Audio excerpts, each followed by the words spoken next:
Hi, so you might be wondering, why is bus transportation and public transportation in this town called Silkeborg in Denmark, why is this interesting? Well, it's interesting to me because, as you may or may not know, I'm almost completely blind. So I rely a lot on public transportation. I have a chauffeur, but I can't keep him with me all the time, so I have to take the bus. And for a lot of people, this is the case. Every day, people use the public transportation to get to work. So this is an interesting topic because it relates to a lot of people, and the time you use on taking the bus, you could be spending on a lot of different things. Um, so this video is all about experience economy and experiencing the public transportation. So why should you care about this? Well, if you are a business owner or a organization that thinks in experiences, whether you are a restaurant or a gardening company, or have a shop, or anything, any business can relate to this and use this the way of thinking to get more business. So in this video I will be answering these three questions. How is the public transportation experience in Silkeborg? Why is the public transportation experience this way? And lastly, how could you improve the public transportation experience and add revenue to the bus company? So to explain the bus transportation situation here in the city I live in, they just moved the central bus stop in the city to a new place, and they did this some month ago now, but they still haven't built any types of shelter for the people waiting for the bus. So actually people are just now standing on the sidewalk waiting for the bus and really crowding together because there's not a lot of space for these people. So when you find the right bus, there isn't much place, not much space, sorry, to enter the bus, and sometimes you have to run over the street and through the buses because the bus you need to get is actually double parked. So a lot of times, and many people know this, if you when you go on the bus, you might say hello to the bus driver, and a lot of times here in Silkeborg, the bus driver won't even say hello back. They just look at you and say nothing. So you go in and you sit down, and the bus drivers drive really badly. I don't know if it's because they just don't care, or if it's because they have to hurry to make their time schedule, or what it is, but they really drive badly. So when you get up to get off the bus, you really have to get a good grip on a handle to not to fall. And this is a problem too. If you don't know where to get off the bus, or ring the bell, you are pretty much screwed. As I said, I'm almost completely blind, so I need people's help to get around, and I've tried asking the chauffeurs to tell me when I have to get off, and more often than not, I just they just tell me that well, just keep a lookout, and well, that's hard if you can see. So there's not much help there. So there's a lot of problems in this experience, and you really don't have any choice in taking the bus. Well, you can take a cab instead, but that costs a lot of money. So that is pretty much the bus driving experience here in this city. So why is the bus driving experience or the public transportation experience this way? Well, I talked to someone who works at a bus company and told me some interesting things about this a while back, and was one of the reasons that I wanted to make this video, because we talked about the experience and marketing and so on. So the way it works in Denmark is that the bus companies get a lot of money from the government to run these companies and make sure that there's bus transportation and it doesn't cost a lot of money for the people who use the bus transportation. But we still have to pay a small fee to use the buses. The way that the bus companies get their contract is that they usually make a bid and they get a contract for 8 years at a time. So the problem here is that a lot of focus is on the price of these companies. How much money do they need to run these bus routes?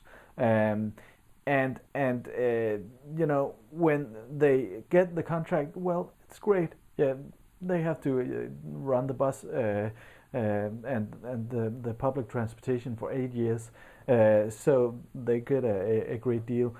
But on the experience side, there isn't much to say. The experience of the transportation isn't valued in these bids.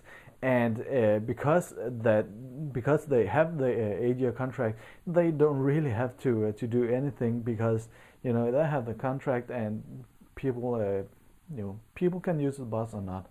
And I think this is a really big problem.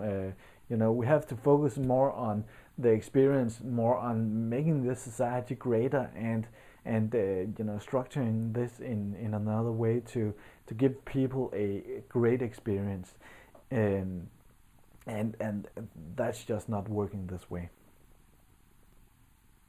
So the last question is, how could you improve this experience, and how could you actually add revenue to the bus companies if they really wanted to? I will give you five I think great examples of how you could do this. Number one, you could make an app that better informed people about the bus routes and which bus they had to take. You could use the GPS function in your phone to make a feature where you could say where I need to get from where I am now to a certain address or a certain point. Which bus do I have to take, where do I have to take it from, and so on. And another thing you could do is use live information in this app to inform people about delays, bus delays, or cancellations, and this way people will always know how big is the delay on the bus before it arrives at my stop, and so on. And this would be a great service to people. Number two is securing that the bus drivers are more friendly. I don't know if you can increase their charisma, but you can certainly teach them how to be more friendly and outgoing, and they have a lot of influence on people's lives, even though they only meet shortly. And another thing is that a lot of bus drivers wear uniforms that look authorized. They almost look like policemen or something like that, and I don't think they need to.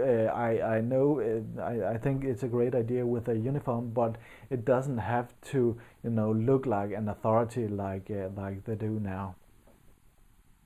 The third suggestion I have is that you can make it free to take the bus. If you really wanted to, if the government really wanted to, people to have more people take the bus and use public transportation. They could make it free, and they could actually adapt the freemium model that we see a lot of times on the internet to the bus, and use the freemium model to ensure that people get free great public transportation, and this way they could buy extra features or buy extra services while taking the bus. And that leads to the fourth thing that I want to share with you. These extra services, we see them a lot in other instances in our society, in trains and so on. But you could offer Wi-Fi on the bus. You could offer a TV watching experience. Put a small screen TV on the back of the seat in front of you, and make it possible to watch something there. You could make smartphone chargers available in the bus. You could create quiet cabins, so people who take the bus for 20 or 30 minutes can sit there in a quiet place and listen to their music on their headphones, or read a book, or just relax. So my last my fifth argument for improving the experience is you could collaborate with local businesses and organizations. You could work together with a bank. They could have a bank person, a banker, sit in the bus, actually have a live person sitting in the bus and talking to people about economy, and what is a good way to structure your private economy, and so on, answering questions about this. You could have a pet shop owner on the bus to talk about people's pets, and what could be a great way to help people groom their pets, their dogs, their cats, and so on, which food to feed them, and so on, and have a debate, a conversation about this. You could have the local library, have a librarian in the bus, and talking about which books are a great read right now, and answering questions in these areas. So there's a lot of possibilities, a lot of ways to collaborate with other businesses to create a marketing experience for these businesses in the bus as people drive around. And I think I would be excited to see who was on the bus talking about what the next time I was taking the bus, so it could actually make it a lot more exciting. And these are just a few ideas to how you could improve the experience and add revenue to the companies. And I have a lot of other ideas that you could use, and this is the case for all businesses out there. So I hope you got something out of this video that you could use. And as always, if you have any great ideas, if you have a business and you are doing something special to improve the experience or create a different experience, feel free to write them in the comments below and share them with us. As always, I am happy to connect with you on Facebook or Twitter, or answer any emails. If you have any questions or need help with anything, or need some ideas on how to market your business, feel free to email me or write a comment in the comment section below. And as I said, I'm always happy to connect with you. So don't be a stranger. See you later. Bye.